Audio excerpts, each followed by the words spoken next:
दुर्गा नदी के किनारे बसा एक गांव फूलपुर।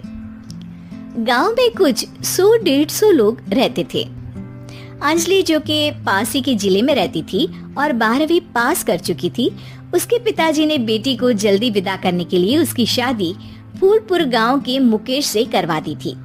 मुकेश कभी स्कूल नहीं गया था और इस कारण वो पढ़ा लिखा नहीं था और बाकी गांव वालों की हालत भी मुकेश जैसी ही थी। मुकेश के घर में उसके माता पिता भी रहते थे। सासू माँ, मैं बाहर मंदिर तक जा रही हूँ, आधे घंटे में आ जाऊंगी। अरे अभी कहीं जाने की जरूरत नहीं है, चुपचाप जाके रसोई में रात के खाने की तैयारी करो।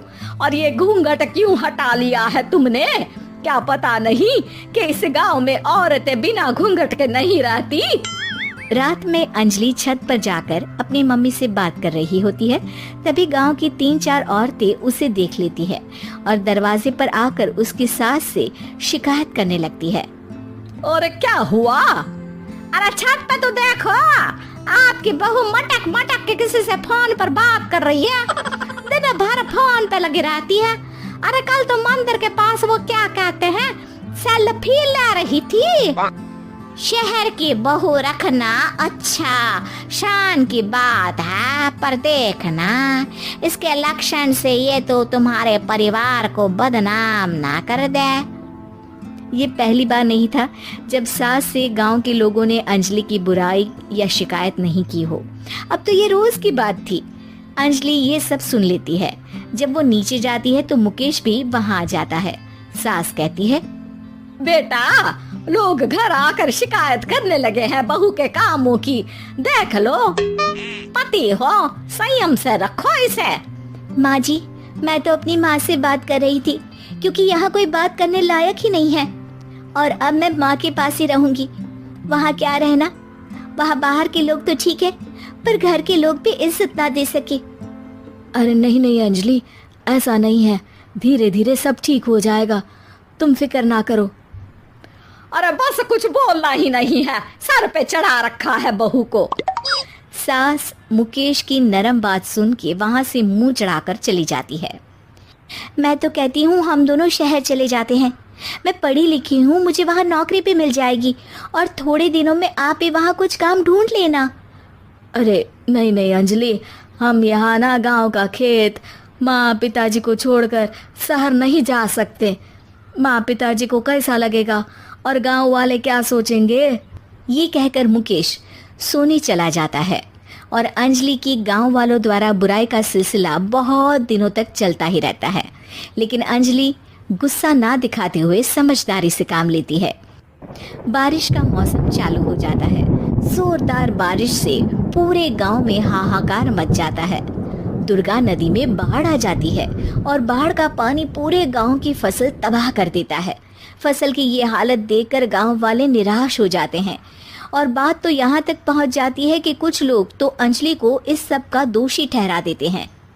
अरे पूरी फसल तबाह हो गई, पता नहीं किसकी नजर लग गई है। अरे जब से चौधरी परिवार में ये शहर की बहू आई है ना, तब से ही गांव की शांति चली गई है।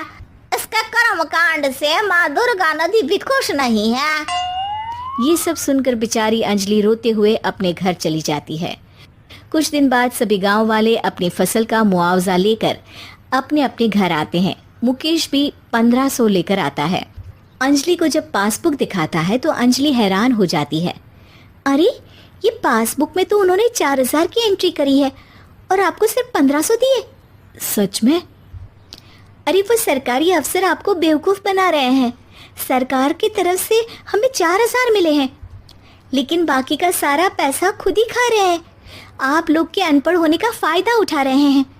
ये सब सुनकर मुकेश परेशान हो जाता है लेकिन अंजलि उसे हिम्मत से काम लेने को कहती है और सुबह होते ही मुकेश को पंचायत कार्यालय ले जाती है और साथ में गांव के और लोगों को भी। आप सरकारी बाबू क्या गांव के लोगों को बेवकूफ़ समझते हैं? आपको क्या लगता है ये पढ़े लिखे नहीं है तो आप कुछ भी मनमानी करेंगे? ये बेचारे दिन रात इतनी मेहनत करते हैं, ये हमारे अन्नदाता हैं और आप इनके साथ ऐसा धोखा करते हैं। अरे क्या बके जा रही है ये लड़की, किस धोखे की बात कर रही है? अपने कांड करके नदी माँ को नाराज करके हमारा नुकसान करके इसे चैन नहीं मिला क्या? सरपंच जी, इन सरकारी बाबू ने मुझे बेवकूफ बनाया है और मेरे हिस्से के पैसे खुद चट कर गए। बस ये सुनते ही सरपंच वहां से दुम दबाकर भाग जाता है। पता चलता है कि जनपद अधिकारियों ने गांव के सरपंच के साथ मिलकर सबके साथ धोखा किया है।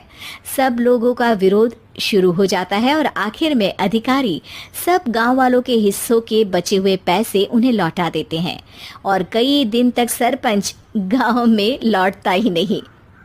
अंजलि, तुम नहीं होती तो हम गांव वालों को तो पता ही नहीं चलता कि ये हमें हर बार बेवकूफ बनाते हैं। हाँ हाँ अंजलि बेटी, हमें माफ कर दो। हम सब तुम्हें बुरा भला कहते रहे, लेकिन तुमने ही आज हमें बेवकूफ बनाने से बचाया है। हमें तुम पर गर्व है बेटी। अब समझ आया कि सरपंच तुमसे नहीं, तुम्हारे पढ़े लिखे होने से नफरत करता था। क्यों ना इस बार हम अंजलि को ही सरपंच पद के लिए चुन ले? क्या कहते हो गांव वालों? पढ़ी लिखी सरपंच। बस पूरा गांव अंजलि के लिए ताली बजाता है और अंजलि की सास उसे खुशी से गले लगा लेती है।